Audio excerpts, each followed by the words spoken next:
recording here. What's up? Today is a day. Today is a day.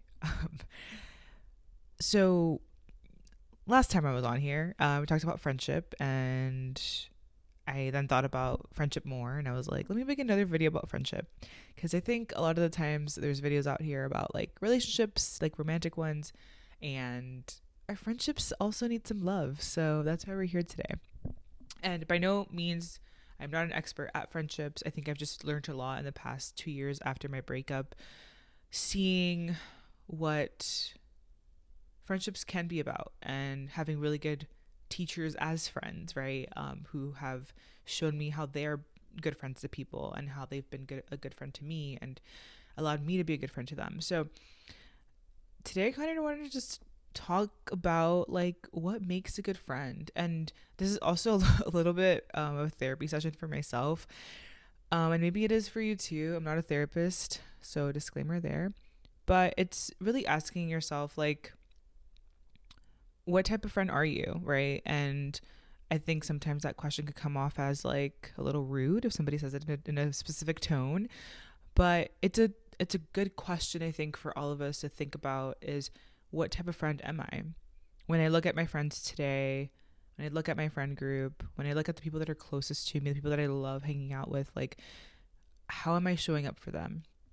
And so as I was thinking about this question, I was like, okay, are there like a couple things that like show me that I'm being a good friend? Things that are important to me. And this list can be very different for you, because we all come from different experiences and we've all had different mirrors in our lives, and people showing us what a good friendship is like, what bad friendship is like, what it looks like, something maybe in the middle of that, right? And so I think what makes a good friend, I think what makes me a good friend, these are things that I'm still working on, but these are things that I want to give, right? And share with others that are close to me. And I wrote this down, so if I look down, it's because I'm looking at this little white sticky note here, because I can't remember all the things.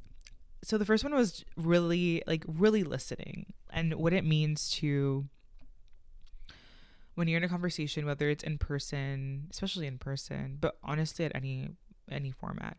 It's if it's in person, if it's over text, if you're talking over the phone, over FaceTime, pen pals, whatever it is to really like actively listen.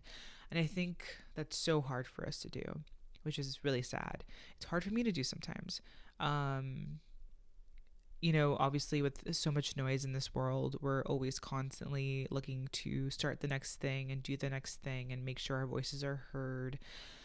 And with all of that comes not being present, which leads directly into, not being able to listen. And I think for myself, when I don't listen, I actually lose out on so much valuable information about the person across from me. I lose out on their body language. I lose out on if they're nervous and if maybe they want me to ask them a probe a little bit more about something that they've said. I lose out on key details that then I re-ask, in a couple weeks, and it's like, you already asked me that, or like I already told you that. And I think those are moments where I'm like, dang, like I wasn't listening. And it's happened to me before where like I'm on the other side of that and I've told somebody something, and a couple weeks later they'll kind of either ask me the same question or whatever the case is, and I have to repeat myself, and it's not fun. And obviously like there's a little bit of give and take there. Sometimes people are really busy and I tell them something and they're not going to remember, and that's fine. But other times, especially with the people that I really love and enjoy being around, if I do mention something such as like, I'm going out of town and this trip is like really important to me, blah blah blah blah blah, and they forget, I'm kind of like, that kind of sucks. But that's something I have to deal with. And if it's really important to me, of course I can service it to my friend and be like, hey, like, you not remembering that I was going out of town was kind of hurt a little bit, because it felt like you weren't really like present and listening to what I was saying, and that kind of sucked because like I wanted to share that with you. But again, there's a balance there.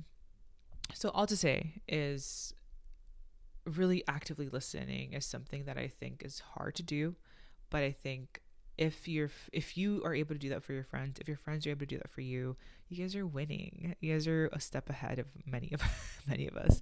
So that's the first one. The second one is showing grace, and when I say show grace, I mean compassion. I mean empathy. I mean, you know, saying I understand and like really understanding that this person is going through something and they can't show up in the ways that they were, or they can't go out that day, or they don't have the energy. And I think a lot of times we take that personally, right? We take that as a kind of as a jab towards us as people, that, you know, our friend does not want to talk to us, or our friend doesn't have time for us. But I think really stepping outside of yourself and asking yourself, like, is this really them saying that they don't want to hang out with me? Or did they tell me 2 days ago that they were feeling really tired and, you know, they weren't sure how they were going to handle layoffs at work, or, you know, some stuff that they were dealing with at home, um, or just the fact that they're just tired and there is no reason or, you know, solid, you know, explanation as to why, but they just are. And I think as a friend, showing grace to that, and saying, you know, take the time you need and I'm here for you, and I see you, right? So that's another big one that I think, if you're able to show grace, if your friends are showing grace, another win, another 10 plus 10 points. And then these last two, so this is kind of related to the last one, but I think a good friend, like, doesn't make it all about themselves. Every situation isn't just like an attack on the person. I think for me as a friend, you know, it's easy to get into the situation where I'm like, ooh, are they doing that because of something I did? And very much making it about myself. Again, we have grown up in a society that makes it a very I society, not a we society, right? Everything is about like, what did you do? How did you get that thing done?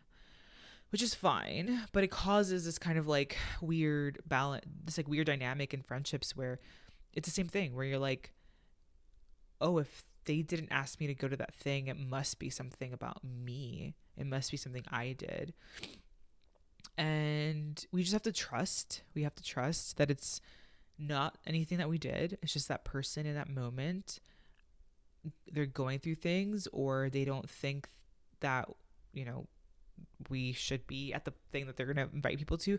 I don't know, whatever it is. It doesn't have to be it doesn't have to be like a clear specific answer, but really, again, taking that a step back and asking yourself, like, why am I making this about myself? And am I making it about myself? Am I really taking into account like them and what they're going through? So for myself, it's, you know, for me as a friend, it's like making sure that I'm being conscious of that and I'm not making it about me. I'm allowing there to be space for the friendship to exist, where it's not like all about Irma or all about me, but it's, hey, it's, I'm gonna show up in the best way that I can as a friend. Things are gonna go one way or the other way, and I can't blame myself, right? And so, and I think from the other perspective, like as a friend, or like what I would want from a friend is like, it would suck if they made everything about themselves all the time. If I was like, hey, I don't want to go out, and they were like, why don't you want to go out with me? Like, that's not fun to deal with. So always, I think it's, for me, it's helpful, and I would recommend this if it's something that you're able to do, like put yourself in their shoes, right? If same situation, like if somebody reached out to you with whatever you're thinking about reaching out to your friend with, how would you receive that? Would you see it as like a little bit defensive? Would you see it as caring? Would you see it as like, hey, that person really listened and is showing me some grace? Again, a little bit of role play is okay to do. So kind of going through that little like mental exercise, I think, is really helpful. And the last thing is just to have fun, man. Like, I think life is so serious, and friends are so cool. Like, it's so cool that we can have friends. It's so amazing that we can have community and we can build relationships with people that, you know, are not romantic, and they're just really platonic, and they have emotion, and they have love, and they have, you know, interests, and they have the ability to grow and learn from each other. And I think that's what makes a really good friendship, are all of those things. and having fun, like really finding light in the friendship. It's an oasis sometimes, like that person that you always talk to, that they always make you laugh, they always make you smile, and you do that same thing for them, right? Which is really important. Um, and bring the fun. If you can bring the fun, bring the fun, bring the jokes, bring a little gift sometimes into, into your conversations. Tell them a story of something crazy that you like did that was hilarious to you. I think really having fun is one of those sometimes missed opportunities with friendships, because again, we sometimes a lot of us take it really seriously, that like, you know, a friendship is a serious thing, but it can be, but it also can be a fun time. It can be it can be giggles. It can be a little kooky, it could be a little silly goofy, you know what I mean? Like just bringing that energy I think is so great, and it kind of brings it out of the other person, and then you can just vibe with that. And it's just really special if you can find people that are like cool with that, you know what I mean, and don't judge you, and you don't judge them for being silly.